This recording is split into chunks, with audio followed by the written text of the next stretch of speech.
Good morning, student. How are you? Hope you all are fine and in good health. Today, I am just going to tell you about how you can write a letter or a application. Firstly, you just know that what is the difference between letter and applications. There are a lot of letters and there are a lot of applications, but mainly what is the difference? What is the difference of letters and applications? सबसे पहले तो आपको जो है letters और applications के बारे में जो डिफरेंस है, दोनों में जो डिफरेंट है वो क्या है, पहले ये आपको क्लैरिफाई करा दूं। उसके बाद हम आपको बात करेंगे कि लेटर और application how can you write. Firstly you just see a major difference क्या है इन दोनों में, कि लेटर को आप जब भी लिखते हैं, चाहे वो फॉर्मल हो या चाहे वो इनफॉर्मल हो, there are two kinds of letter as you everybody know that, formal and informal.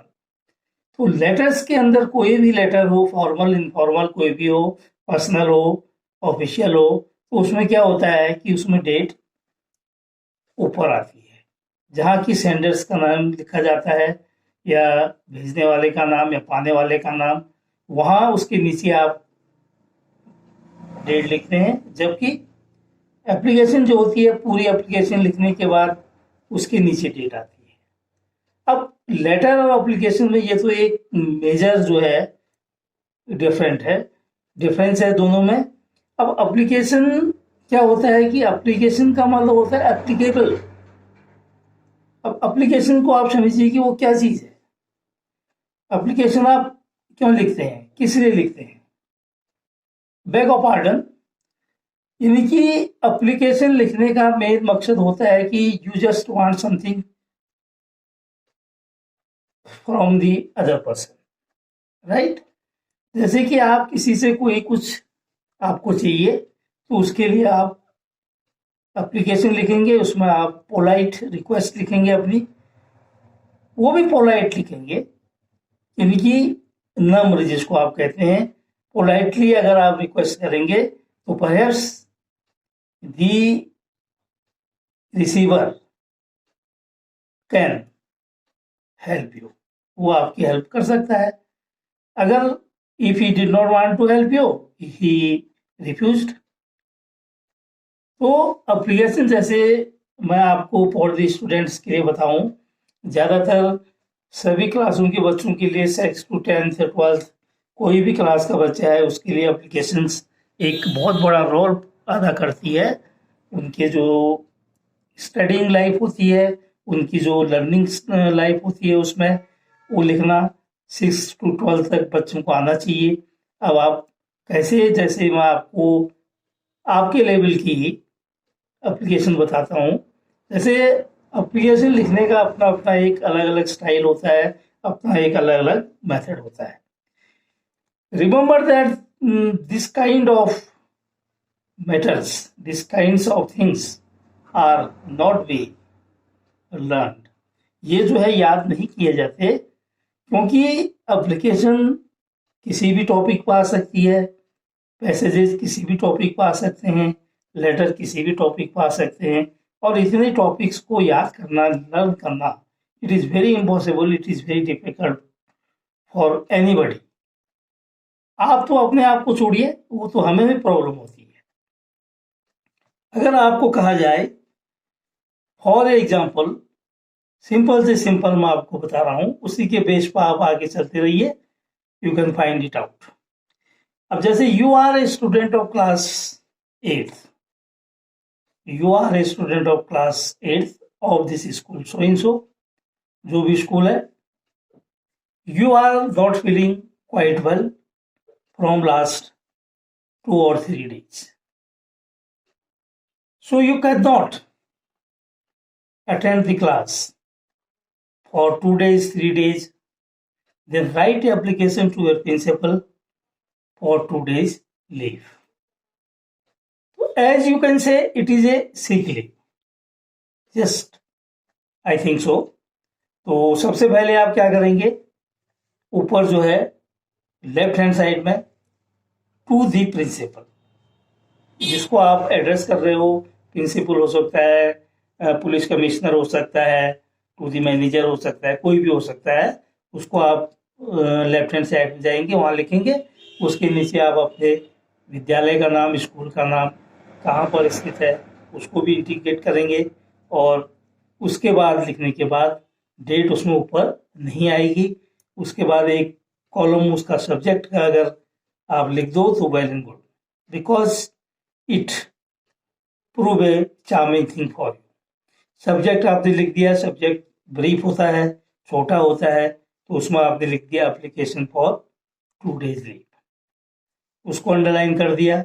Underline करने का मतलब है कि उसकी नज़र जो है पढ़ने वाले की सीधा उस पर पड़ेगी कि ये किसके ऊपर लिख रहा है। तो आधा इंप्रेशन तो आपका वही बन जाता है। अगर आपको 2 नंबर देने की वो सोच रहा है तो आपको 3 नंबर देगा, क्योंकि आपने जो है स्टेप बाय स्टेप लिखा है। किसी भी चीज़ को लिखने के लिए take the help of steps. ये स्टेप्स होते हैं, 1 स्टेप, 2 स्टेप, 3 स्टेप। अब जैसे आप चलते हैं, स्टेप बाय स्टेप चलते हैं। अगर आप एक स्टेप के बाद जंप करो तो this is dangerous for you. Yes, वो ही एग्जाम्पल यहाँ लागू होता है। और उसके बाद आपने लिखा, sir it is my humble request that I am not feeling very well from last 2 days. Very simple, not very difficult. It is my humble request that I am not feeling from last 2 days, so I cannot attend my class for 2 days. Kindly grant me 2 days leave. Thanking you.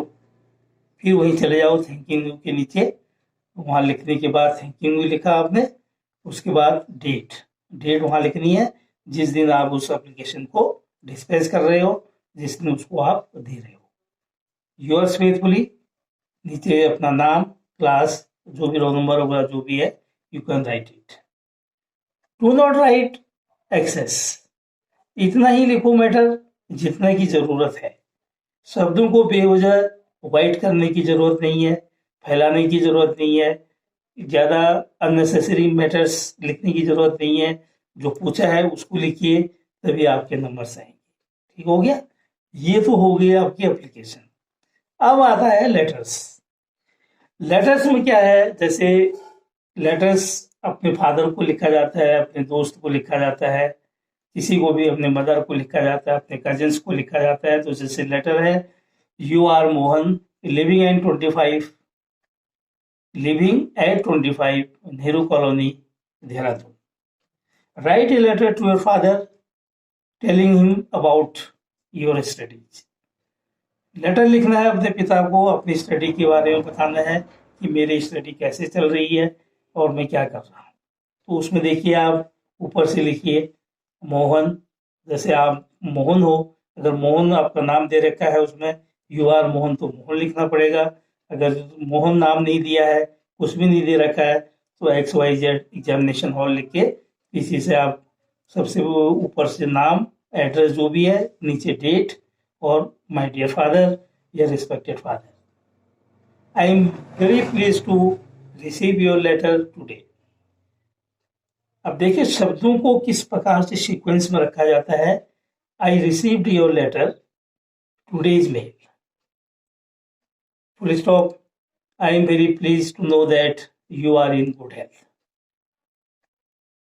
Dear father, you ask about my studies, and I am very happy to say you that my studies are going very well, and I am preparing for my examination which are commencing next month. I also preparing the English subject is the most, because I have get less mark in my last examination, so I am now fully confident that I will get it over it.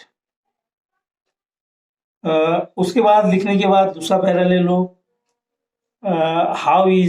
How are you, how you will come at home, and in the home mother and dear sister is well and in good health. इतना लिखने के बाद rest is meeting, इतना लिखने के बाद आप नीचे जाइए और नीचे लेके यूएस अफेक्शनेट, ये लिखने के बाद फिर डेट आपने नहीं लिखनी है, अपना नाम लिखना है, बस इसको थोड़ा सा वो करना है। तो शब्दों को सेलेक्टेड वर्ड्स डालिए, उसके अंदर ऐसे वर्ड्स डालिए जिससे कि आपका व्यक्तित्व, आपकी लिखने का जो स्किल है वो उजागर हो सके, उसमें वो दिखाई दे, वो आउटपुट उसमें दिखाई दे जो कि एक एप्लीकेशन या लेटर लिखने में होता है। लेटर एप्लीकेशन इसलिए लिखाई जाती है कि वो जो है आपके राइटिंग स्किल, आपकी स्पीकिंग स्किल और आपकी अंडरस्टैंडिंग स्किल को उसमें देखा जाता है, और आप किस तरह से किसी लेटर को लिखते हैं ये देखा जाता है। तो इसके रूल्स होते हैं, इसके पार्ट्स होते हैं। एप्लीकेशन के लेटर्स के 4 पार्ट्स होते हैं। According to the parts they are divided into 4 parts and every part has contain 2 numbers. There are total numbers of 8। हर किसी एप्लीकेशन या लेटर के 8 नंबर होते हैं, और इसी तरह से आप लिखेंगे तो you can get full marks from this letter or a application. So dear student, you just follow this rule, follow these steps and try to gain something from this. Right?